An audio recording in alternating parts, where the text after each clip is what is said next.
Welcome to the podcast, Becoming Disciplined, where we acknowledge that self-discipline is the true starting point for all great achievements. A healthy tree is going to produce fruit, but the fruit isn't for the tree. The fruit isn't sustaining the tree. The fruit is going to give life to other people. Today on Becoming Disciplined, we interview Mike Schmitz. Mike is a self-described productivity nerd who loves reading books and enjoys making things. He is currently the executive editor at The Sweet Setup and a co-host of the following podcast, Focused, Bookworm, and Intentional Family. He lives in Northeast Wisconsin with his wife and 5 children. Life is always an adventure for Mike, but he wouldn't trade it for the world. His focus is, and this is his quote, "I try to do my best with what I've been given. I've made it my life's mission to help people make the most of their time, attention, energy, and focus so that they can take massive action on their goals and create the future they've always dreamed of."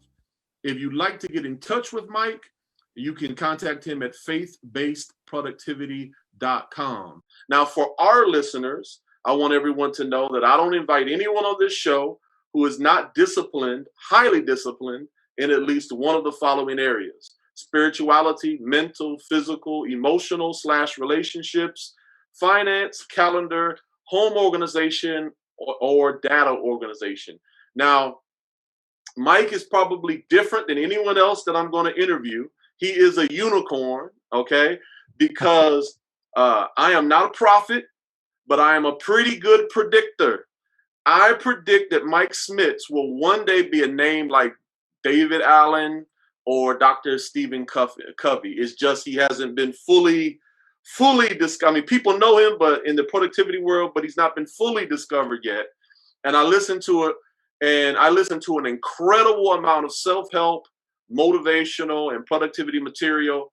And let me tell you this, Mike Schmitz is what I call, and he's very humble, but he's what I call one of the 4 horsemen of discipline. A lot of people talk about discipline, but when you look underneath the hood, and I won't even get specific, but one time I signed up for a course with a motivational speaker who's always talking about discipline. And when I signed up from the course, the organization, everything was just a hot mess. So there's a lot of people who talk about discipline, but when you look under the hood, they're not the real deal. Let me tell you all, Mike is the real deal. If you are curious, the other 4 horsemen are Craig Ballantyne, Jocko Willink, and David Allen. And I'm not saying I agree with everything that those 3 men do, but those are my 4 horsemen of discipline. Those are my Mount Rushmore of modern day productivity and discipline. But before we talk about the issue of discipline, let's try to understand Mike's context. What made Mike Schmitz? Context is everything. So where did you grow up, Mike? Thank you for that glowing introduction. Oh, you deserve it. You deserve it. Well, thank you. I do have to just at the very beginning, before I answer the question about where I grew up, I do have to share, I guess, that what you see people project online specifically, that can be pretty intimidating. And Jocko Willink and David Allen, those names that you threw out there, I am very humbled to be included with them. But even they, I'm sure, would tell you that we are all just fellow travelers on this journey, and we're trying to do the best that we can. So I will share everything. I'm try to be as transparent and authentic as I can be. So nothing's off limits. But I will say that don't let anybody that you see online or hear, in a podcast, don't let that intimidate you or discourage you from starting. Everybody's got to start somewhere. And some of us are further along on our journey than others, but that's okay. Just keep going step by step, day by day, play by play, Right. That's why I call it becoming disciplined, because I am like the Apostle Paul said, I have not apprehended. Yeah. Okay, but I'm still pressing on. So right. We all wish we were more disciplined than we are. Yes. But I'm interested into what made Mike Schmitz, because you are a very, very unique person. So what designs you? How did you get here? Yeah, I have basically been in Northeast Wisconsin my entire life. I am in Appleton right now. I grew up in Oshkosh, a town about 30 miles away. Lived in De Pere for a while, which is a town about 30 miles away the other way. That's where I went to college. But I've always been kind of close because family's always been really important to me. My wife, her family's around here. My whole family's around here. So never really ever considered going anywhere else. My dad was an entrepreneur, started a soft out of his garage, I would say, but really it was like the kitchen. I remember had the copy machine in the kitchen, the Apple IIe in the living room, like the home based business. And he was always a hustler, not in the negative term, but like he was always like putting in the effort to build something that he was passionate about. So I think I caught that from him. Okay. He also, in terms of discipline, taught me from a young age that when you commit to something, you follow through with it. It doesn't matter if it's going to be a lot harder than you thought it was. Your character's on the line, so you be true to your word, and that has a lot of good. Sometimes it gets me into trouble because when I make a commitment to something, I will do whatever I need to do in order to follow through. And I don't like to be the person who breaks a promise, breaks a commitment, even if it's somebody that I just met. I'm gonna put my own health, my own well-being on the line in order to make sure that I follow through for somebody else, which I've also been a bit of a people pleaser over the years, so that's where that can get me into trouble. I'm learning to draw the lines and protect the golden goose, because the truth is that if you can't take care of yourself, you're really not in a good position to help anybody else. You read earlier, my life's mission, it's all about helping other people. That really is what drives me. But I got to recognize that if I'm not taking care of myself, if I'm not exercising, if I'm not eating right, if I'm not getting enough sleep, I may have the heart to do that, but I don't have the physical or mental or emotional capability or margin in order to really help people. When you got kids at home specifically, that's my first ministry right there. And if I feel like I'm not equipped to help them with what they need, usually it comes back to, I haven't been disciplined in being and taking care of myself. So over the years, I've learned, I've made mistakes, I've made adjustments. Be disciplined. Subscribe now. Did you play sports growing up? I did. I played soccer, basketball, and tennis in high school.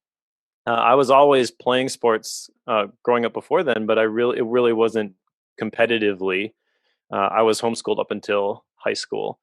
And I make that distinction because I feel like with competitive sports, there's a lot to be learned there, not just the physical stuff and the technique and things like that. But one of the most valuable lessons that you can learn as a young person, I think, is how to handle failure. What happens when you lose? My junior year of high school, we had a really, really great soccer team. We made it to the state finals, lost in double overtime. And that was, at the moment, pretty heartbreaking for me. But what I realize now, looking back at that, is that what that taught me is the resilience, growth mindset, where you figure out this didn't work. Now, what are you going to do differently next time? And I think sports are great for that. They're great for learning to function as part of a team. Football specifically is fascinating to me. I never played it, but when you talk about discipline and in a team setting, football is the ultimate example, because you got to play and you've got all these people who are doing a specific assignment. And if they even one of those assignments, the whole play is blown up. And if you're an offensive lineman, your job is protecting the quarterback. You can't get upset because you're not the one throwing the ball. Right. You got a job to do, and you got to show up and do it. And you can't freelance. You got to follow the plan. Absolutely. Absolutely. Now, growing up, how were you academically? I was I was a good student. I hesitate to answer that because my GPA was pretty high. I took the ACT and scored very well on it, and I allowed that to kind of set my course going into college. And I recognized in college that those tests really don't tell you a whole lot. My highest area was science. I went into biology. I'm like, I'm going to be a chiropractor, and almost failed out of the program my freshman year. I made it through, but my grades were not stellar. And at that point, again, going back to the what do you do when you fail? You figure out something else. And so I learned how to pass the test and do kind of like the bare minimum to succeed academically, middle school, high school. But then it's when I got to college when things weren't easy for me anymore that I really think I grew up there. And that's a lesson that everybody's got to learn at some point. Like everybody wants to be the best at whatever field they're going into. And there's always going to be somebody that is better than you. You may be the biggest fish in a small pond for a little while, but if you are really trying to maximize your potential, you have to be looking for the bigger pond. And when you get to the bigger pond and you're not the big fish anymore, if things have been easy for you your entire life, which is kind of what happened to me, that can cause kind of like an identity crisis. Like, well, I thought I was good at school. Now I'm not getting good grades. Like, I guess I'm not that good at school. But for me, it was simply I had to learn to ratchet up the effort. There's one class specifically that comes to mind, business statistics, which I started that class and was failing it miserably because it was just not in my wheelhouse, nothing I had ever tried to do previously, but I put in the effort. And the professor actually noticed that by the end of the semester, I had completely turned it around. And whereas other people who had started strong, their grades went down because this was a difficult class, I actually started at the bottom and climbed my way back up to the top because I was disciplined enough to put in the effort, even if it wasn't something that I wanted to do all the time. One of the most valuable lessons that I've ever learned right there. Awesome. Now, how and when did you develop good study habits, and who was the person that you credit to helping you provide the structure of having good study habits? Oh man. Well, I guess when you say study habits, I would ask to clarify that a little bit because I think from an academic standpoint, study habits, I maybe didn't learn those like I should have until I got out of, or actually in college, I guess kind of figured it out for myself. Got my degree in business administration and graduated with a 3 point something GPA. I don't even remember what it is. Because since then, I've kind of recognized that you don't stop learning.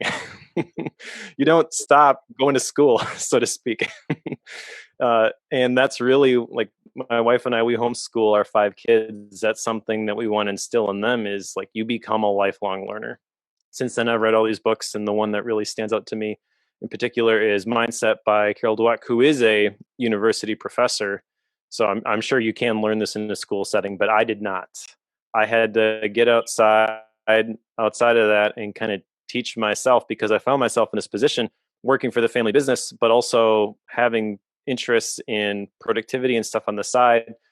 That's actually when I wrote my book is while I was working full time with a young family. It was something that I was passionate about. I had gotten this revelation as I was teaching a Bible college class on personal management through our local church.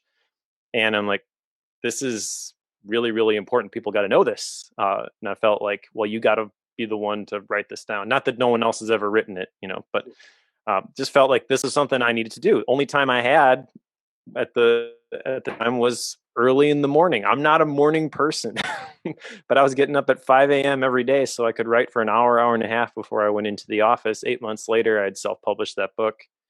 And then that kind of led me career path, which has got me to where I am today. 2 weeks after I had started blogging, because I'm super smart, I'm like, well, if I'm going to write a book, I don't know how to do that. What should I do? I should probably start writing. So started a blog, just started publishing every day. Within 2 weeks, one of the productivity sites that I had been following for a while posted they were hiring. And I approached them not about a job, but about the opportunity to guest post, just to get more reps in. And they're like, well, we don't really do that, but if you have anything we can look at, send it over. I did, and then sent them to my blog, which again, remember, I just started blogging 2 weeks ago. And then they said, this is really good. We can tell we read a lot of the same books, a lot of the same mindsets. We want to give this a shot. So that turned into a bigger project and a bigger project, and then a part-time salary, and then eventually a full-time position. From there, it's been a bit of a roller coaster, but the thing that I've learned throughout all of this is that as you develop your skills through that love of lifelong learning, you find things that you never really considered you'd be doing, but all of a sudden it's kind of adjacent to something that you are doing. I've never really considered that, but I think I'll try it, kind of like Toastmasters and public speaking for me. I always hated the idea of public speaking, but now it's something that I absolutely love to do because I feel like I can really connect with somebody when I am speaking to them face to face. And you can see their facial expressions and stuff like that. And so it's kind of like one thing after another. You kind of just figure out what the next domino is to knock down as you go, and then that leads you some pretty cool places. You look back and you're like, how the heck did I get here? Now, you cover in that book the importance of sleep. And my question is, of course, with 5 kids, are you a good sleeper? And when and where did you develop your current sleep habits? It's a great question. I don't know how much you know about me, but I was actually diagnosed with epilepsy when I was 18 years old. I had a seizure standing in line at a McDonald's. They took me in the ambulance. I don't remember anything, waking up in the hospital, and they told me what happened. They prescribed me medication, and they actually overprescribed my medication. At the time, I was a 130-pound skinny soccer player, and they prescribed me enough medication for a 300-pound woman. So I was just like completely knocked out all day, and I'm like, I can't function like this. So then that fall, went to college, freshman in college. I'm like, oh, this really isn't that important. Wasn't taking my medication, had another seizure. I've not had a seizure since then. But one of the things that can trigger a seizure is not enough sleep. So basically from that point, I was like, okay, I really need to understand this stuff, and I need to make sure that I am protecting the golden goose, putting myself in the best possible position to lead a normal life. And so I have been very militant about my sleep habits. I do a lot of different things. I've created a sleep sanctuary, so to speak. We got blackout curtains, we got the white noise, we got the nice bed. I go to bed at the same time every night. I track my sleep every single night, and I'm making sure that I am getting enough sleep, so 8 hours at least. And I use auto sleep on iOS, so I can keep track of like the number of REM cycles and how much deep sleep I got. Not that stuff is really all that scientific, but I feel like it's good enough for me, and it'll give me a picture of whether I slept really well or whether I should be a little bit more careful, because I don't want to be going about my day to day, driving my car somewhere, and I have another seizure. Like that would crush me. Even if yeah, having that weigh on my conscience. It's not just me this is affecting potentially anymore. So I feel like I really need to be careful with that stuff. Now, how does that device track the sleep? Is it through the watch, or how does it? Yep. Oh, through the watch. Okay. That one specifically, and that is something new that I've been doing in the last several months. Before that, I was using an app called Sleep Cycle, which was just on your phone. I really believe that the blue light from your devices is one of the things that can cause you to not sleep well. So for a long time, I've tried to limit the amount that I'm using my devices at night. And recently, I've bought a hub, like a little charging station, which is out in the kitchen. And I'm trying to leave my phone out there at night, because I don't even want to have the temptation at night to be checking things before I go to bed, or inversely, I don't want it to be the thing that I reach for the moment that I get up either. And that is still a habit. Going back to discipline, that is still a habit that I am forming. That one doesn't happen every time, but I am making strides, and so that's possible because of the advancements with the Apple Watch, and that intentional use of technology. That's a big thing for me. I started a whole column over at the Sweet Setup, I call it Mindfulness Monday, about positive uses of technology. I really feel like this is something we gotta wrap our heads around, and we gotta dictate the terms of engagement with this stuff, because everything that we use on these devices, specifically with like social media, it's kind of engineered to take advantage of us. Sure. Sure. I'm not sure if you've watched like The Social Dilemma, that documentary on Netflix by Tristan Harris. He was a social ethicist over at Google, and those things can kind of like they're written in a way that they're trying to scare you. It can be very sensational. But I do think there's some truth to that stuff. And I just think that, with a little bit of intentionality, we can kind of flip the script on all that. And instead of just being part of the algorithm and responding to what they want us to see, we can set up our devices in a way where I'm going to use this in a specific way that I consider to be beneficial to my life at large. And it really isn't that hard. It just is not the default. Sure. Sure. Absolutely. I kind of style it as for the last 100 days, I've been using intermittent fasting to kind of control my intake, Mhm. and it's worked really well. Well, we have to have the same kind of boundaries around our social media and our phones and everything. There's two different camps. There's the Gary Vaynerchuk camp where there's never more, more, and more, and then there's the social dilemma camp, and I think that we can find that disciplined middle ground to use the Yeah. technology effectively. Hey, So let me speak to that for a moment, not to derail the podcast no, here. no problem. But you mentioned Gary Vee, so that's typically the guy that people think of when they think of hustle, right? Right. Sleeping 3 hours a night, always cranking, Right. But the word hustle, it's interesting because it means to force to move hurriedly or unceremoniously in a specified direction. There's Mm, nothing in that definition about the amount of effort that you are putting in there. In fact, it's actually all about the intentionality.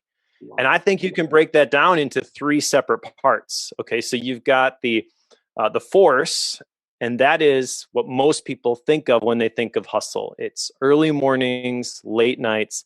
Problem with that is that it's not sustainable. Right, right, absolutely. You will burn out if you live that way. And then you've got the middle part, which is the unceremoniously. That's kind of like, I'm just doing my thing. I don't even care if anybody see this. And Sure. again, like speaking to the Gary Vee stuff, I don't think this is actually what Gary Vee would say, by the way. I think he would probably agree with a lot of this stuff. But people just attribute this because this is what they see, always sharing stuff on social media. How many likes does my post get? If you're really hustling, it doesn't matter, because ultimately the specified direction, where are you going? Where's your destination? It's kind of like if you're getting in a car and going on a road trip, you start by identifying where you want to end up, and then you figure out the route that you're going to take to get there, and then you get in the car and go. Right, right, Do right. not just like, I don't care where I'm going, I'm just going to drive. you know that's what a lot of people do, though. If you think about the standard approach to the hustle, it's like, Sure. well, I don't know if this is the right thing or not. I just know that I see Gary Vee and I Uh-oh. want to be like him, so I'm going to crank too. Right, right, right. Oh, you froze there for a second, but it unfroze on me. Um, Sorry. no problem, no problem. When did you first of all, that hustle piece was just amazing. Now, what were those three elements of hustle again? Can you share that with us again? You shared like there's three. Yeah. So I define it as vision. That's like your destination. And then your purpose, that's like your route. And vision and purpose, I mean, you could kind of interchange those, but I view that as like the thing that keeps you going as you are in motion. Hmm. So it's not like big picture, it's more like your why. Okay. And then the work is the hustle part, as most people typically define it. That's what people see. That's you getting in the car and going. But really, it's not about the effort that you put in. It's about the output. It's about how much progress you make. Sure, sure. So when I Sure. was getting up and writing for an hour and a half every day, I was typically writing about 1,000 words a day.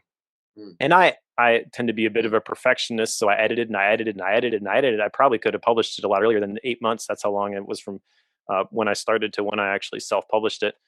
Um, and there are people I know who like sit down to write, and this happens to me sometimes too if I'm not careful.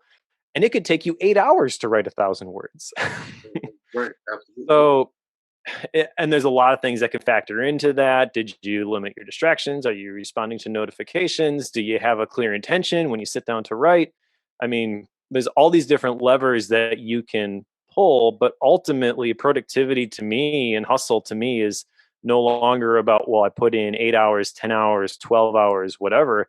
It's about, did I follow through on the thing that I was intending to do during this time? Hmm. I have a question now. As Christians, we have what's called, many of us have what's called the born again experience, or the filling of the Holy Spirit. Well, when it comes to the concept of discipline and productivity, did you ever have like a born again moment when it comes to, oh, I'm going to dedicate myself to becoming more disciplined. I'm going to dedicate myself to becoming more productive. Was there a moment where you were like, wait a minute, I'm going to recalculate my life and make this, I'm going to become more intentional. Was there a moment where that happened? Yeah, I guess, the moment where that happened was when I was teaching the personal management class, because I was studying off of the syllabus that I was provided as an instructor at the Bible college. But I was also studying it for myself, and there was a lot of revelation that came from that personal study around the parable of the talents in Matthew 25. So just real briefly there, I guess, there's three guys there who all get entrusted with different sums. Then the master goes away. I believe that God will only delegate what you are able to administrate. So he's not going to waste his resources, but he has no problem entrusting them to people who are going to steward them well. Okay. So the fact that the one guy got 5, that to me illustrates that we're joining a story in progress, and he has qualified himself for those 5 talents. And likewise, the person who got 2 and the person who got 1. And everybody kind of focuses on the person who got 1. He didn't do anything with it, and that's the guy who got in trouble. And there's definitely truth to that. And if you just look at that part of the story, it's like, well, I better get busy. But I think you can even see differences in how the one with 5 and the one with 2 reacted. Because as I was studying it, I noticed that the one who got 5, it says that he went to work immediately and did something with it. It does not say that about the one who received 2. And that doesn't mean that they're a bad person. It's not a judgment on their character. But everything that God does, he does by multiplication. So it means that maybe he wasn't at the level yet that the guy with 5 had. And that's okay. It doesn't matter where you start. I mean, the whole principle like compound interest, if you're studying productivity, I'm sure you've come across that before, where you get 1 and you double it, and then you double it again, double it again. In fact, one of my favorite stories is about the guy who invented the game of chess. The story goes that he was asked by the king of the country where he lived what he wanted as a reward for this incredible invention. He said, I want 1 grain of rice doubled for every square in the chessboard, 8 by 8. So 1, 2, 4, 8, 16, 32, etc. And you know where this is going. King's like, oh yeah, sure, no problem. And he's a little offended that he didn't ask for more. And then a couple days later, he asked the treasurer, did you pay the guy yet? And he's like, no, we don't have enough. Because it ends up being like 10,000 trillion, grains of rice. So that's the power of discipline in my mind, is you just show up, you keep getting like 1% better, as James Clear talks about. You keep doubling the talent that you've got. And then eventually, it doesn't even take that long, honestly, before you find yourself with a considerable number of talents at your disposal, because God is able to trust you with these resources. He has no problem giving them to you. So I'm studying that stuff. I'm recognizing that, the resources that I am entrusted with, that is in direct proportion to my ability to steward them. And at that point, I'm like, God cares about productivity. Holy cow. I guess I better get serious about this, because I know that these time management, these task management type skills, this is what's going to allow me to make better use of the time and the talent and the treasure that I have been entrusted with. And there have been different points in my life where something hits me out of the blue. I find myself in a position that I never really thought I'd be in. And then you kind of feel bad, because it's almost like you're taking a step back, but you can't go there. You can't think about, well, what did I do wrong? Because again, God works by multiplication. Only thing you can do is get back on the horse, keep moving forward, keep doing your very best to steward what God has entrusted you with, and keep making progress. And progress is not how much can I accumulate. Progress is how much am I able to help other people, because that is the spiritual reason that I believe I am here. There's so much stuff in the Bible that talks about fruit. Time for Connie's golden nugget. You know, well, a healthy tree is going to produce fruit, but the fruit isn't for the tree. The fruit isn't sustaining the tree. The fruit is going to give life to other people. Wow. You know, and man, there are so many verses where like Jesus curses the fig tree because he doesn't see any fruit. John 15 talks about like, if you're abiding in me, you will produce fruit. Anything that's not producing fruit is going to get cut off and thrown into the furnace. And I mean, it's not, you can't view it as like, oh, woe is me, I want to avoid the fire. You know, that's not going to be enough. Your vision has to be bigger. It has to be beyond you, your family, the people that are closest to you. You got to ask God to help you to see people the way that he sees them. And then, you know, that's when Jesus says the harvest is ripe. You know, that's when you get excited because you're like, hey, I can help that person. I can help that person. I can help that person. And you don't have to have it all figured out either. Like, I get intimidated when you introduce me in the same line as like Jocko and David Allen. Jocko specifically, I mean, wow, extreme ownership. Holy cow, that book rocked my socks off. Discipline equals freedom, you know? I mean it. But the thing is, the enemy will always try to tell you that you are too young or you are too old. He will always try to get you to focus on yourself, because then you may get to heaven, but you don't bring anybody with you, then that's a win in his book. And as long as you are progressing, you are able to help people who are at the stage that you were. So maybe you haven't fully attained your maximum potential yet. Absolutely does not matter. You know, if I was going to sit down to write a book and I'd say, well, you know, I'd really like to write a book like David Allen on getting things done, but man, David Allen is just so much smarter than I am. He has all these millions of people that he works with. He's got all this stuff figured out. And like, who's going to listen to me? You can convince yourself very quickly that you should not write that book. Right. But you don't know who is in that position, who will hear your voice, and they wouldn't hear David Allen's voice. You know, you have, I really believe this. Every single one of us has a gifting, an anointing, if you will, to say things a certain way based on our own personal story, our own personal testimony, our own personal experience that qualifies you in somebody else's eyes. And you may be the person who they read your thing, they listen to your thing, they watch your course, your videos, your podcast, whatever. And they're like, wow, you know, that thing just totally changed my life. There's one specific story of that in particular, because my book, I mean, I appreciate the kind words that you said about it. It's not a big bestseller. It didn't completely change the act of writing that. Again, the book itself did not change my life, but the process of writing it did. The disciplines that I got from doing it, that's really the thing that made the impact. It wasn't like I launched it, huge commercial success, all the money's rolling in. Now I no longer have to do anything else the rest of my life. That's certainly not what happened. But I got an email from somebody about a month after I launched it, said, you know what?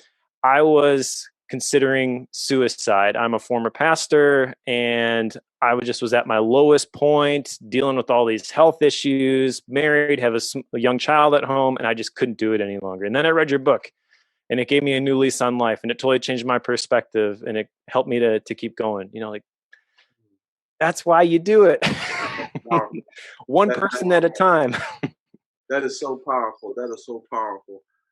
Now, as a disciple, and you know what? To continue that thought just for a moment, you know, sure. You reaching that person, you don't know the potential that person has. And that, again, the power of potential. So I write something and 5 people read it. Okay. But those 5 people, they catch it and they go and they reach 5 more people.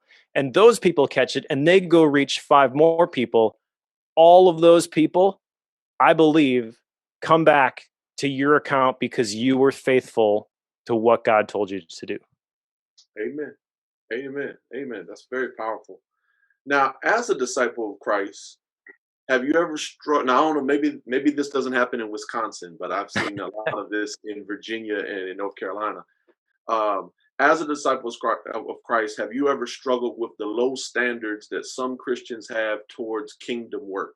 Because, and let me just explain what I mean here. Is I've been in church since 96, 97, and I've seen like extremely professional people who are given millions of dollars to budget on their government jobs and other things, and then always on time for the job. And then there's this attitude when it comes to church work that can kind of be, well, this is my volunteer effort or whatever else, and then it can be frustrating for me, and I'm not even as disciplined as you are. So have you ever struggled with this, or is there a better mental way to cope with that when you deal with it? Yes, I have struggled with it. So you mentioned the volunteer part. When you are dealing with church ministries, there are larger churches that have paid staff and they have marketing departments and people like this is their job. But that's not the type of church that I belong to. So what that means is that if you are in charge of a ministry, like my wife and I are leading the outreach ministry in our church, it means that you are coordinating a volunteer army. Right. Absolutely. Which is leadership at its most basic, because there's no monetary incentive for people to follow through and do what you want them to do. So I actually kind of enjoy that. It's been difficult, but also I think that this is kind of like leadership school where you really understand how to motivate people and communicate to people in a way that gets them on board with the vision. I heard somebody say one time, leadership is convincing people that you can get them where they want to go, which that in and of itself, there's so much right there. John Maxwell has a whole book on the 5 levels of leadership.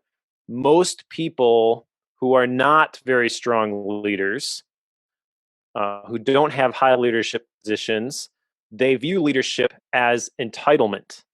They view it as, I have a bunch of people at my disposal who will bring me what I want whenever I want it. But as you become a better leader, you realize that it's actually not your desires, your will that matters anymore. It's the people that you're trying to lead. They are actually more important than you are.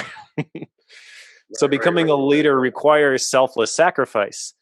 And that, I think, in a church context, talking about volunteer army, like that's the point that you have to get to if you're going to lead in that position well.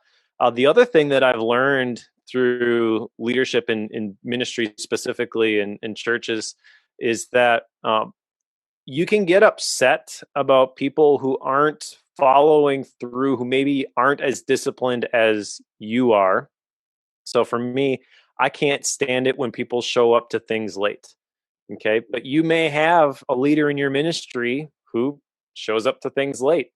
And at that point, what are you going to do about it? Are you going to get upset? Because I can tell you from experience, the only person that's going to hurt is you. Absolutely. Absolutely. So you gotta, part of it is, I really do believe that God puts people in positions based on their ability to steward what he's told them to do. And God's standard for somebody else, you have no business poking your nose in there. All you can do is try to meet the standard that God has placed on you, maximize the talents that you've been given, and do your best to steward what you have. And there's a verse in, I think it's Jeremiah, talks about, do you see a man skilled in his work? He will not serve before obscure men. He will serve before kings. To me, that means that whatever you do discipline-wise, God sees it. And if you continue to develop the talents that God has given you, even if your leader isn't as disciplined as you are, you don't have to worry about it, because you're not going to be under that person for very long. Or the other thing is, maybe they're more disciplined than you realize and you're just not seeing things right.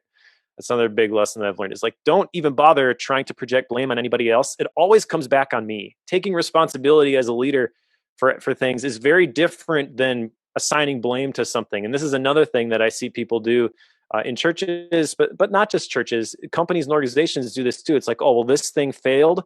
Whose fault is it? It doesn't matter. The leader is going to take responsibility for it and say, it's my fault. So no one else has to deal with it. Love covers a multitude of sins. And at that point, the leader is going to say, well, it's not just me taking the blame for this thing, but I'm going to instill the change here so that it doesn't happen again. I'm going to figure out the system that we can create to make sure that we don't fall off the wagon again. We don't end up chasing going down the wrong trail. That's really what leadership is all about. So again, like, you can get upset by trying to project your standard onto other people, but really the better thing to do is just to keep asking, how can I do better? And ultimately, when you have other people specifically who are above you, figuring out how you can be a part of the solution, not just pointing out the problem. Nobody likes the guy who's just like, hey, you're doing this wrong, you're doing this wrong, you're doing this wrong. And ultimately, all that's doing, especially in a church context, is causing division. In Psalm 133, it says that where there is unity, that's where God commands the blessing. So the absolute best thing you can do from a discipline standpoint is keep your own nose clean, and then don't worry about anybody else. Powerful. I knocked out a bunch of questions I had after that. So you knocked out 3 questions with one answer there. Now, you are such a beacon of discipline yourself. How do you manage when you are placed in something that is totally beyond your control and it seems chaotic?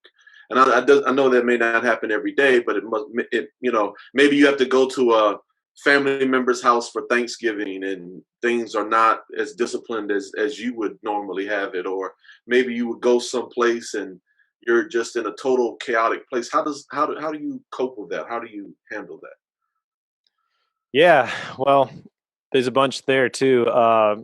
So I've worked with a family business, which is kind of like the intersection of all the things. Let's start with the Thanksgiving dinner example, because I have a couple of brothers who also have kids, and it's interesting when we get together because everybody has a different parenting style, and that becomes very evident. Right.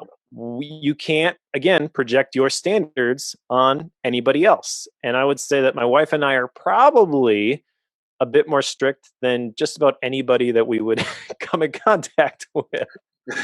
So in a family dynamic, what that means is that sometimes there's stuff happening that would not fly in our house, but it's also not our house. So how do you balance that?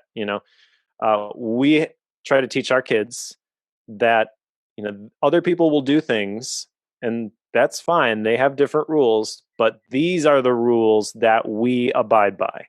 So you may see somebody else acting out. They may be doing something that mom and dad would not approve of. It's your job to not join in on that. And kind of what keeps that solidifies that for us is we actually have family core values that are framed and hanging on our living room wall. And so it's kind of like the filter that we try to make all of our decisions through. And it kind of casts vision for who we want our family to become, and also who we want our kids to become.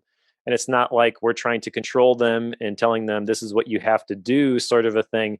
But again, it's just casting the vision of like, you're Schmitz, be a leader. That's the last thing at the bottom. Other people you may not. Just deal with it. And that's really what discipline is all about. I mean, discipline is kind of like a voluntary, well, unless you're joining the military or something, is being forced on you.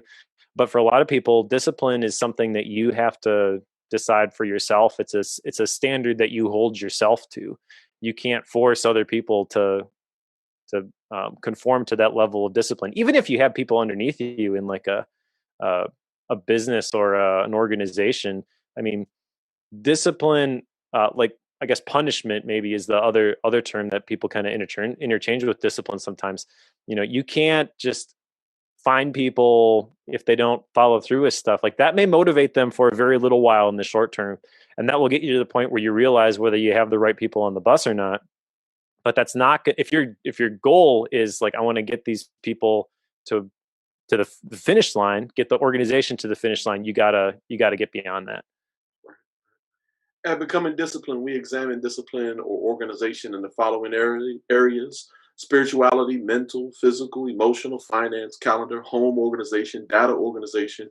Can you tell us which of these do you consider your strong points and which of these would you consider your undeveloped areas? And I'll repeat it: spirituality, mental, physical, emotional, finance, calendar, home organization, and data organization. What's your strong point and what's your undeveloped area? Sure. I would say probably at this point, most people would say that my spiritual discipline is the one that is the highest, because I have created the Bible reading and the prayer habits where that just is part of who I am. Pre-COVID, we were at church for 3 services a week.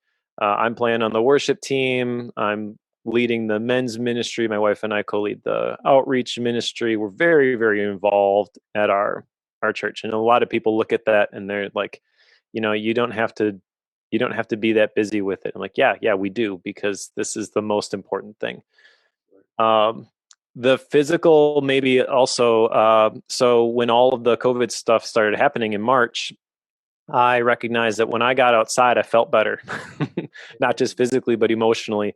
So I ran or biked every single day from March 16th or whatever it was, up through the end of September. In the month of August, I actually got in over 300 miles. And again, this just comes down to having a solid why. I don't like really talking about the strong points. Let me pick on myself a little bit here. I guess the area that maybe we would be the weakest in, myself, but as a family, my wife and I, we talk about our need to be more disciplined with our budget.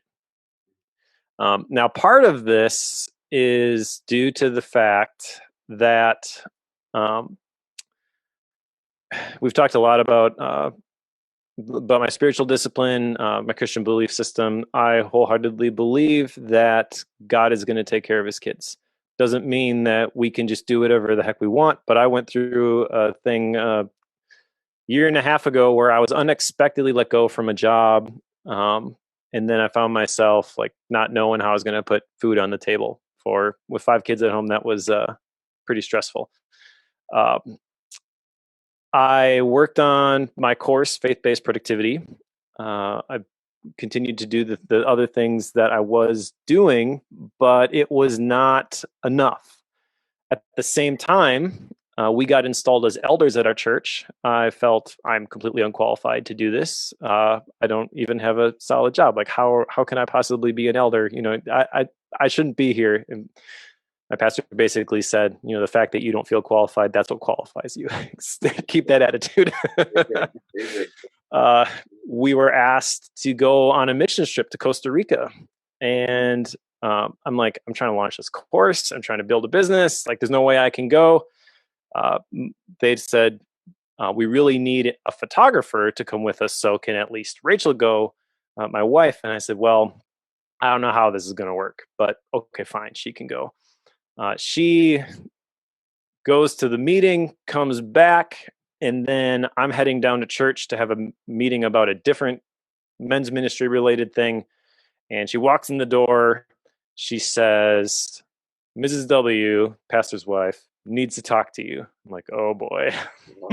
So I get down there. She's like, Michael, we need to have a talk.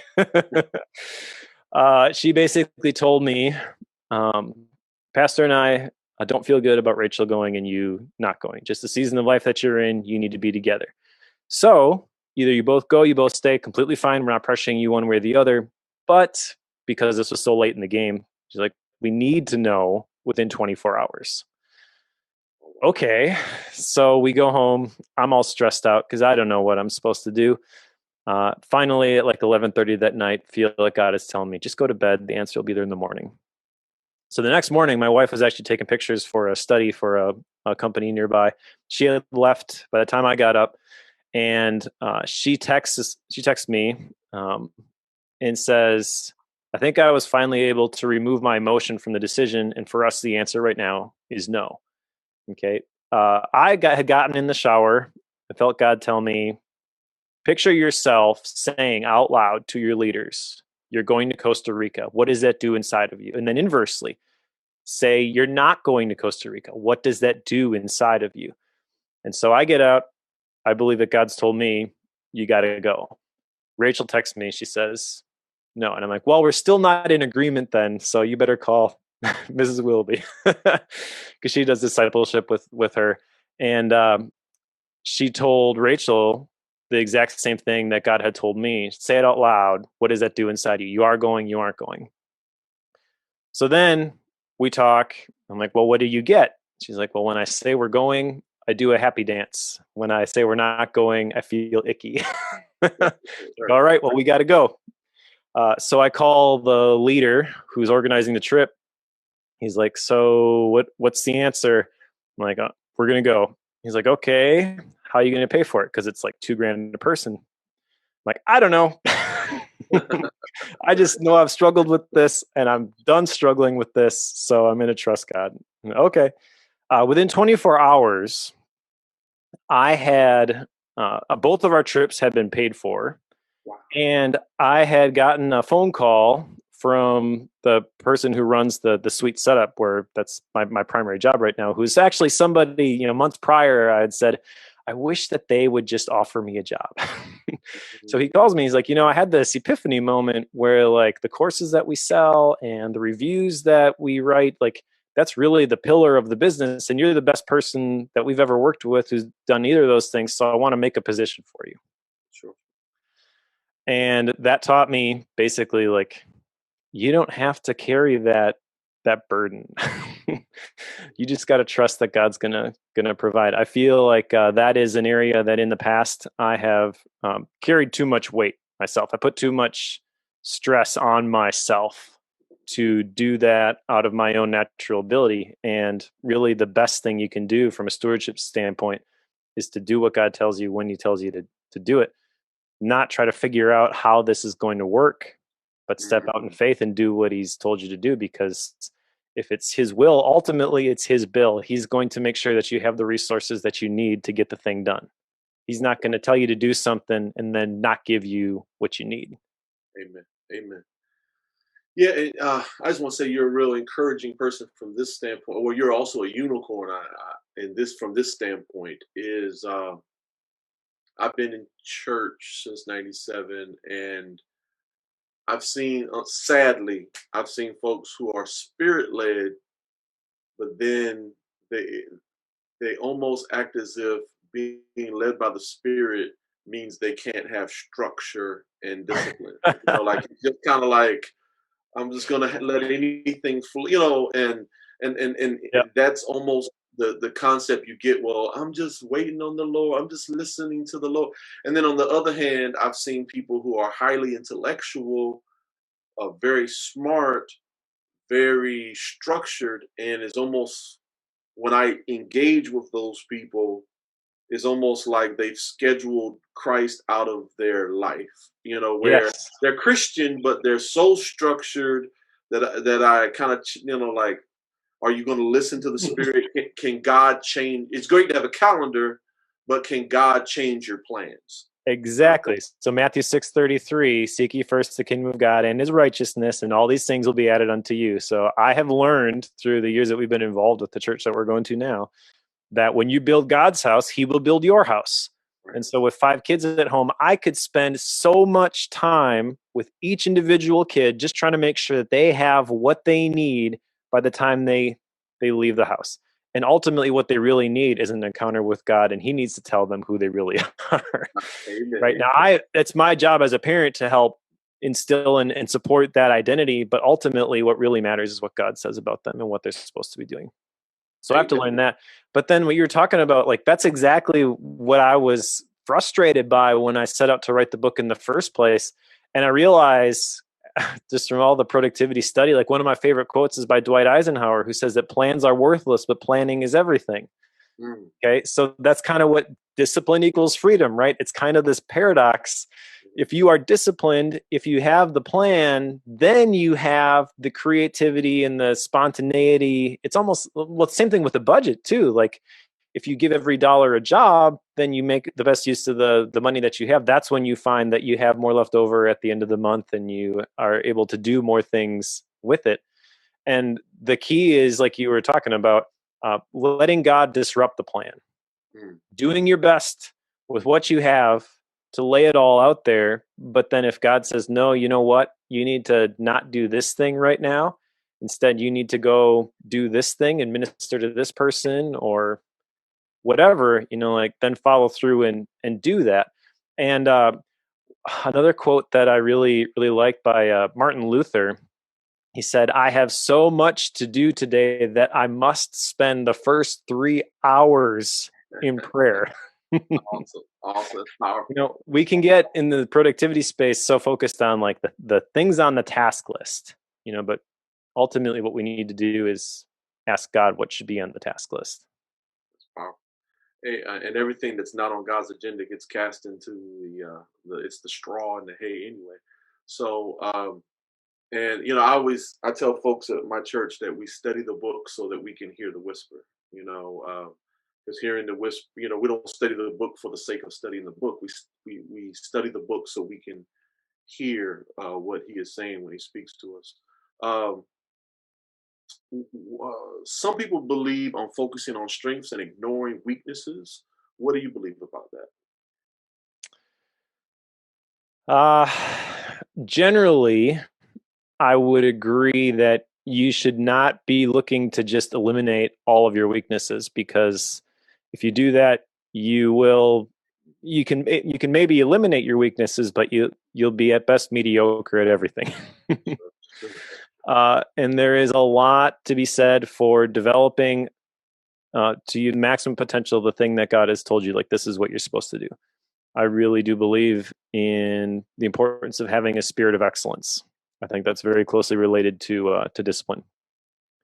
But also, my own personal story kind of illustrates the fact that you may have something that you never wanted to do, you never thought you would be doing, and God says, hey, you should try this. And as you try things, you discover things about yourself, and you can realize that this thing that you had previously labeled as a weakness is actually a strength.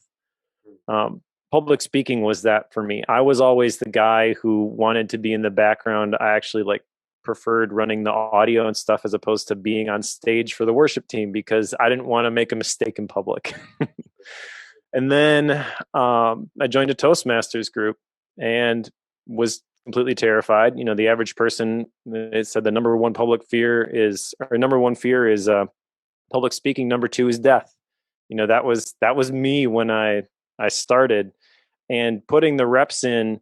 I recognized, like I mentioned, that this was a way that I could connect more authentically with people, and that actually showed me that this is something that, while I still get terrified before I would go give a speech, it's very, very rewarding for me.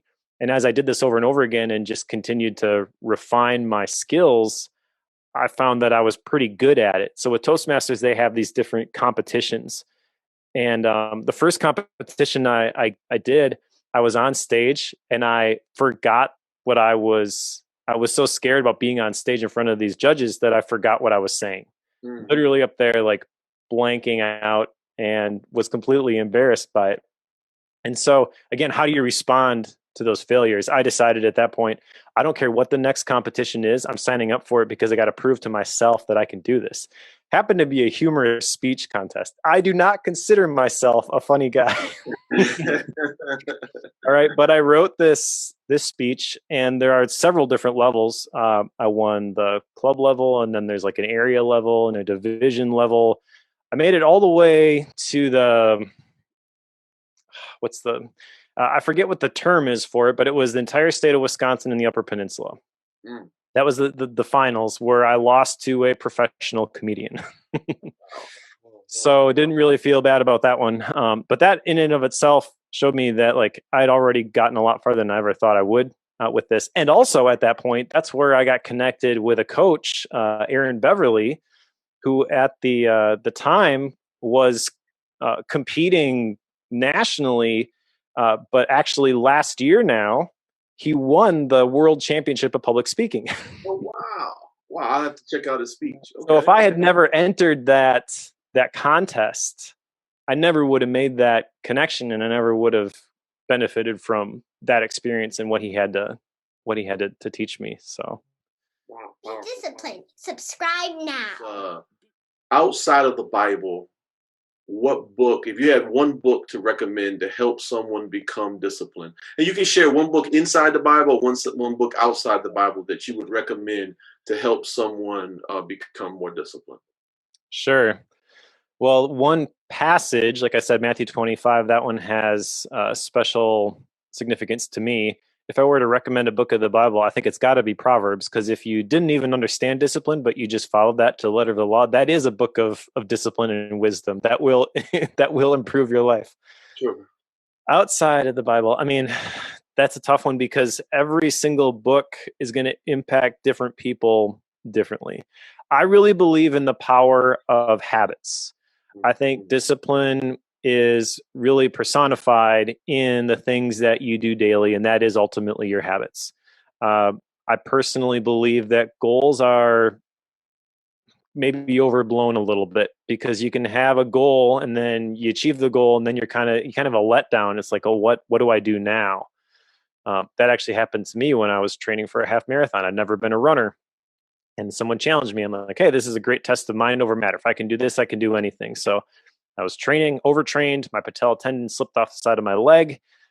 And then I ran the race anyways, got done, knew I had physical therapy ahead of me. And I remember crossing the finish line, getting they put the medal around your neck. I actually ran it faster than my target time. But then it was like, now what? Sign up for another race? I can't. So that's the goal oriented approach, whereas a habit oriented approach, that's like learning to love the process. Now I just enjoy getting out, going for a run. There's two books that I would recommend as it pertains to habits, and one I would caution people to stay away from. So one is The Power of Habit by Charles Duhigg. I don't like that one. I don't like that one at all. The other two I will share just because I think they will impact different people different ways. Atomic Habits by James Clear is very, very good. Talks about the identity-based habits as opposed to the outcome-based habits. But the other one, which I've read after that, which I think I maybe even like a little bit more, is a much more approachable, I think, for people who aren't for your audience, Atomic Habits is probably the place to start. But for people who are just kind of more curious about discipline and habits, Tiny Habits by B.J. Fogg, which James actually references at the beginning of his book. That one's really, really good. It's a very easy read, and it's more about behavioral change, and he kind of talks like big picture, little things, whereas James is more like the formula, and you follow it, if that makes any sense. Yeah, James almost makes my four horsemen of discipline. James and Kelly McGonigal, they're almost in my four horsemen of discipline, but they're the what do you call it? The honorable mentions, I guess you could say. Sure. But you edge them both out, my brother. You edge them both out. So can you talk to us about the Sweet Setup? Yes, the Sweet Setup is a site that kind of tests and recommends the best apps in a particular category for pretty much Apple users. It's really like iPad, iPhone, Mac users. So you'll find stuff on there like the best third-party email client or the best mind mapping app. And the thing that makes it different is instead of just saying, here are the 10 best mind mapping apps, try them all out, figure out which one you like. We attack it from an intentionality standpoint. Like, what are we trying to do with this? So for mind mapping specifically, it's managing ideas. What is the app that is going to help you to do that and then get out of your way? Again, through the mindfulness perspective of like positive uses of your technology. It's not always like, here's the latest new shiny, but here's the things that if you learn how to use them the right way are really going to affect positive change in your life. So there's a blog where we write usually a couple of articles a week. And then there's a bunch of training courses, which are really video courses that teach you how to use the apps in specific ways. Like there's a course on Ulysses, which is not just the technical features, but kind of the mindsets that you have to develop in order to develop a writing habit and achieve your writing goals. Or with mind mapping, there's a whole bunch of example workflows, and like, here's how you use it for taking book notes. Here's how you use it for project management, all these other things. We just launched a new course. Our most recent course actually is called Calm Inbox. It's all sorts of mindsets and perspectives that you should have when it comes to managing not just email, but social media, text messages, basically any of those inboxes in your life, which the default, again, is just leave it open, push notifications. People can steal your attention from whatever you're doing at any given moment. There is a lot of technical, like how you do that, how you do these things in these specific apps in there. But a lot of it also is just the mindsets and learning to take back control of the inputs in your life. Awesome. Now, just so that people can have a preview, can you talk to us about the Focused podcast? Yes, the Focused podcast is the podcast that I do with David Sparks, aka Max Sparky, which in Thou Shalt Hustle, I talk about him as being, what did I call it? One of my internet heroes. So he is somebody, and by the way, the podcast specifically, just real briefly, I think the podcast medium is amazing because what you are able to do is curate the voices that you're allowing to speak into your life, which is awesome. Because for me, as when I was starting my productivity journey, small town Wisconsin, there was nobody around here that was passionate about productivity like I was, that I could just sit and geek out about. So I started listening to podcasts. And I think it was Jim Rohn who said, Jim Rohn said, identify the people that you are allowing to speak into your life and ask yourself, what impact are they having on me? And is that okay? So there are people that maybe you want to decrease the amount of credence you give to them speaking in your life. But somebody else had said, and this is where I think you were going, you are the average of the 5 people you spend the most time with. That's right. So if you listen to the Michael Hyatts and the James Clears and the Jockos and all that, like, you're allowing them to speak into your life. And because it's the audio and video format, you feel like you have a seat at the table with them, even if they don't know you at all. That's kind of where that started for me with David Sparks. And then testimony to discipline, you show up, you do the work. Eventually, I caught his attention and he's sending me emails about stuff that I was doing with another podcast, Bookworm. And he's like, I really like what you're doing. I hear you telling your stories, and I just want to encourage you to keep going. Eventually, he reaches out to me. He's like, I want to start a podcast with you. What do you think about? And this is one of those things where it's just like, pinch me. I must be dreaming, because 5 years ago, I was like, wouldn't it be cool if someday I could do a podcast with this guy? That is awesome. That is awesome. Now, can you talk to us about the Intentional Family podcast? That is a podcast that I do with my wife, and that is her podcast. So I mentioned we have 5 kids. We homeschool them. I do a bunch of different things, work from home, but really the key to my success is how awesome she is. Awesome. So people will come over and they'll see our family see like the systems that we have. We got like a whiteboard. We got a whiteboard on the wall with like these different pie charts, because we believe in like creating habits in our kids. And so it's like, if everybody follows through with like bedtime manners and all that kind of stuff, then they get a group reward, so people see that kind of stuff and they're like, hey, so what's the story behind that thing? And we explain it and they're like, oh, that's really awesome. I think I'm going to steal that. And we're always like, go ahead. So we had an idea to start a podcast for a while. And then when COVID hit, we were like, okay, this is the time we got to do this, because everybody's at home, and that can be either a good thing or a bad thing. When you're around somebody all the time, all that quarantine, what that did is it revealed stuff that was there that maybe you were hiding under the rug of busyness at the time, And so we wanted to help people affect positive change in their life. Being at home with your family shouldn't be something that you even subconsciously avoid because it's stressful. If there's stress there, it's because something's broken. And I personally think that you want to know what's broken. Some people don't like that don't be a bummer, man. But like, no, I want to know what I'm messing up so I can fix it. Sure, that's powerful. My wife really loves what your wife shares there, because we homeschool as well. And your wife said something very profound about God gives us. God doesn't give us children that, and I'm butchering this, but God doesn't give us children that He doesn't also give us the tools in order to bless them and to and to be a blessing in their lives. He gives us the children that He intentionally gives us the children that we're supposed to be the stewards of. So Yes, exactly. I mean, that principle you can carry on even beyond children. I mean, if you are where God has called you to be, it may be that you don't currently have the capability to do what you need to do. Sure. That could be by design. He could have placed you there so that you got to call out to Him and you said, God, grow me up. Make me a big spirited man. Make me a big spirited woman. Help me to grow so that I can fulfill this role.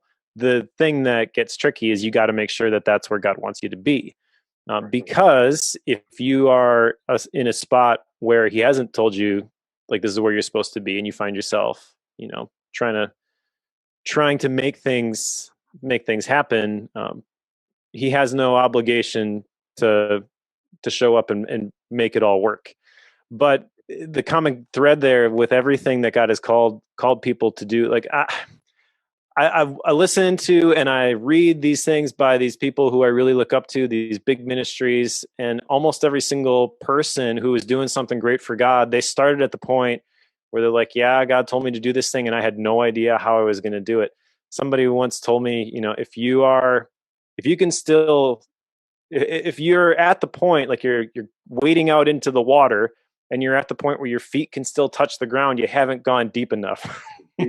You got to get to that point where you got to trust God. And then really the thing that freaks me out is just constantly making sure that I'm on the right path. Like, God, is this really the thing that you want me to be doing? And even He may tell you to do something too, and it's for a season. So you're there doing the thing that you're doing, you're running with everything that you got. And like, God told me to do this. And then you got to constantly go back and ask, hey, am I still supposed to be doing this? Because He may be like, okay, that's enough. Now make a turn, go this way. Right. Now, talk to me about faith-based productivity, that website. So faith-based productivity started off as my video course. It was intended to be basically Thou Shalt Hustle 2.0. So there is a faith-based productivity course where I develop a lot of the models that I started with Thou Shalt Hustle, and in my opinion, it's just way better. I'm actually in the process of going back and updating that book. I'm signed on with a hybrid author, so I still have control basically of all of the creative direction, but they help me, get it in Barnes and Noble and stuff like that. And then since then, so I've got the courses there, but I've also turned that into my personal blog. I was maintaining a website for myself personally, and I realized that faith-based productivity has basically become my brand, for lack of a better term, and I should just own it. So I try to link to all the podcasts and things that I do from that site. I also do this thing. I take sketch notes of all the sermons that I attend because I read a study that said, when you take notes by hand, you retain more information. I don't want to just collect information and be able to go back and search for it later. I want it to stick and have it at recall when I really need it. So then I discovered sketchnoting, and I'm like, well, that's that principle dialed up to 11. So I'm going to try this. And my sketch notes initially were terrible, but they've gotten better over the years. And now I create a quick video on Sunday afternoons with the notes that I take from the morning sermon, and just kind of walk through like the process. So if that's interesting to people, they can check that out too. Now you're teaching there's a course that you're doing either today or tomorrow on those sketch notes. Didn't I read that on your Twitter account? Yeah, I'm doing a webinar on mind mapping, specifically as it pertains to the books that I read. And there's an article on faith-based productivity too about how and why I take notes in the books that I read. I use mind maps. I read physical books, and then I take notes in MindNote on my phone. I've developed my own emoji system to differentiate different things. Like, this is something that was inspiring to me. This is a quote that I want to remember. This is a key idea. And I've collected a bunch of these over the years. I developed them for myself, but I've also made them available for the Bookworm podcast. My buddy Joe Bulig and I read a different self-development or productivity type book every 2 weeks, and then we record a podcast. We talk about it. There is a membership to that site where if you want to support that podcast, you get access to all of my MindNode files for that. I think it's $5 a month. Now, how do people get there? Bookworm.fm is the website for the podcast, and then /membership is for the $5 a month thing. Now, where's the webinar going to be at, though? How can people... That is through Bigger Plate, and that is a mind mapping community, which is actually pretty interesting. I just got connected with these guys. They have a bunch of like mind map templates that people have created, and they have like a huge library of these things that if you're a member of that community, then you can just download these things and use them in your different mind mapping applications. So I am doing a presentation as part of this big mind mapping conference, like a virtual conference sort of a thing that they're doing. And so my session is going to be specifically on taking book notes, and kind of there's a creativity angle to that. Feel free to share that link if you want from my Twitter feed, because that'll take you to the Zoom thing, and I believe it's free to sign up for the presentation. The membership community that they have, there's a cost for that.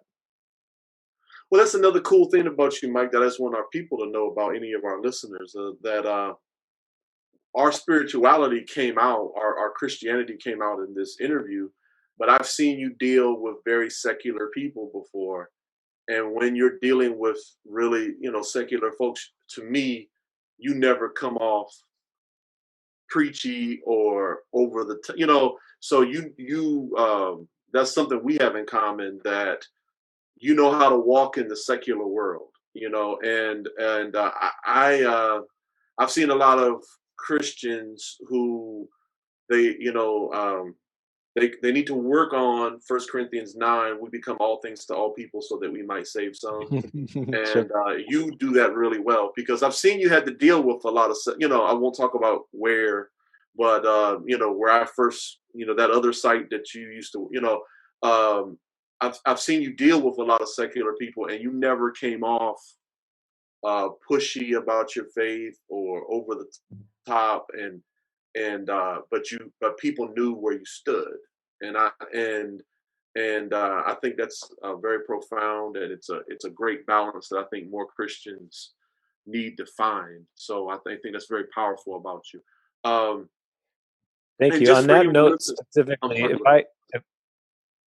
if I could just encourage people who are kind of like not sure where to draw the line there between sharing their faith and fitting in, I have never, using those platforms, ever tried to convince someone that they should become a Christian. All I do is share, this is who I am. This is what happened to me. And I tell my story. And it's a big part of my story, especially a part of my productivity journey. But no one can argue with my story because it is my story. It's not their story. Sure. So you avoid a lot of that contentious, well, what's right, what's not, when you don't try to attribute your values to somebody else. But I also try to be very transparent and authentic, so I don't shy away from the fact that this is who I am. Right. I'm trying to be balanced with this podcast. I've had two secular brothers on, and I've had two Christian brothers on. So I'm trying to, touch all folks, but I'm not going to ever be ashamed or not going to ever hold my tongue. If I'm talking, if there's another brother in Christ, I'm not going to go and pretend like we're both not Christians. That's just not who I am. But do you have any closing thoughts for the listeners of Becoming Disciplined, or all of us who are on that path of trying to become more disciplined or more temperate people? If I were to give just one piece of advice, it would be to beat yesterday. Get 1% better. In Atomic Habits, James Clear talks about the story of the British cycling team and how that was their mantra, and it just completely changed the whole thing. But that principle applies to every arena. If you continue to make 1% improvements, which are so small in the moment that they almost don't even seem like they're worthwhile, but if you just keep doing that over and over and over again, that compounds to a pretty significant increase. So that combined with, I can't remember the specific scripture, but there's a verse that says, "Do not despise these small beginnings, for the Lord delights to see the work begin."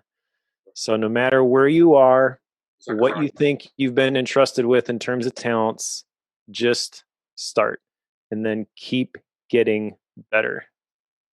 Right. Absolutely powerful. I think that's in Zechariah. So yeah, I think you're right. Zechariah 4:2, I believe. Yes. Well, first, I just want to say thank you so much for coming on. I'm so sorry for exhausting you. I could tell that I wore you out today a little bit, but you are awesome, and you are everything that I thought you were going to be, and then some. And we thank you. I thank you just for your contribution in this space. I thank you for being a salty Christian who,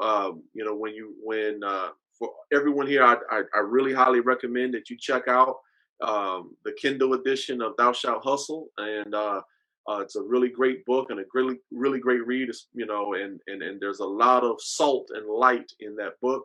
And please check out Mike's other products that he mentioned here. Thank you so much, Mike. You are awesome. You are everything that I thought you would be, and all of the content you brought and all of the wisdom that you brought. I can't wait to see what God is going to do with you. I really believe that I'm not a prophet, but I do, I'm a pretty good predictor.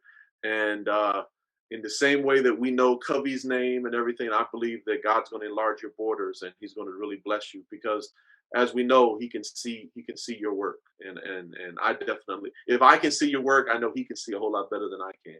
So thank you so much, Mike. And we really appreciate you for coming on. Absolutely. Thank you for having me. Amen. The Becoming Disciplined podcast will continue on for many years, interviewing a variety of guests throughout the culture of productivity and self-mastery. But we will be hard-pressed to find another guest as disciplined as Mike Schmitz.